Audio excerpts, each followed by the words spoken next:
How to budget for your wedding. Hello and welcome to Videojug. The cost of the average British wedding is now £20,000, and as most of us don't have that kind of cash to flash about, you're going to have to put a budget in place before you start planning your wedding. Here's our guide to budgeting for your big day. Step 1. Write it down. Sit down with your fiancé and decide exactly how much you want to spend on the wedding. Work out where this total will come from: savings, donations from parents, over time, credit cards, or a loan. Make a list of everything you'll have to spend money on. Prioritise where you want to spend money and what you would scrimp on if you had to. The old-fashioned way of keeping your budget down is simply to spend less. Here are a few ways to help you do just that. Step 2. Have your wedding on a weekday. Expect to pay a hefty premium for a Saturday wedding. Venues are also in demand on weekends, so they can charge more. Suppliers such as florists and caterers will also charge less for weekday weddings, as they're unlikely to be overbooked during the week. Step 3. Have your wedding later in the day. Feeding and watering your guests costs, on average, £100 per head.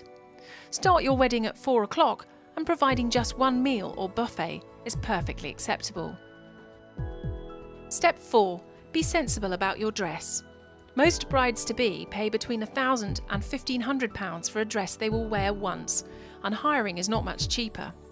But many retailers offer discount dresses that have been used as samples.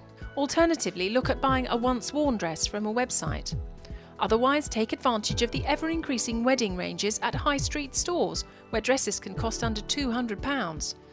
For more information, see our Videojug films on choosing your wedding dress. Step 5. Don't go flower crazy.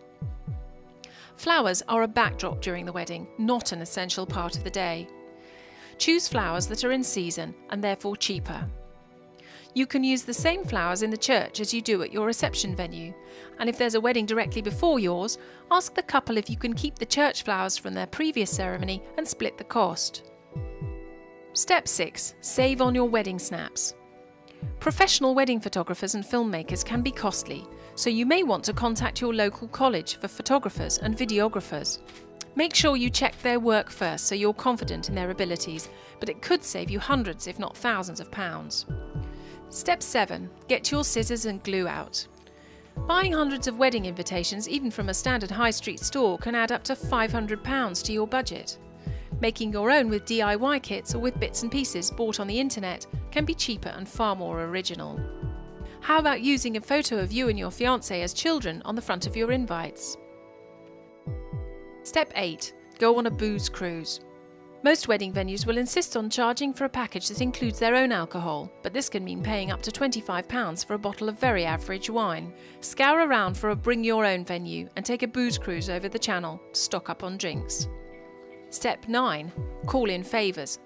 The best budget saver is to call in favours from friends and family. Wannabe cake makers, caterers, florists, dressmakers, hairdressers and makeup artists can all be found in your little black book. Step 10. Ask for honeymoon vouchers as a gift. Many travel agents have cottoned onto the new trend of guests giving money towards honeymoons.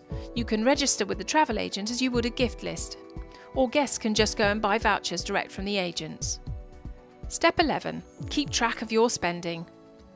Update your budget weekly as you spend. Remember, a 10% overspend on something might not seem a lot at the time, but will mean an extra £2,000 on a £20,000 wedding. Spend sensibly. Congratulations! Now you know how to budget for your wedding.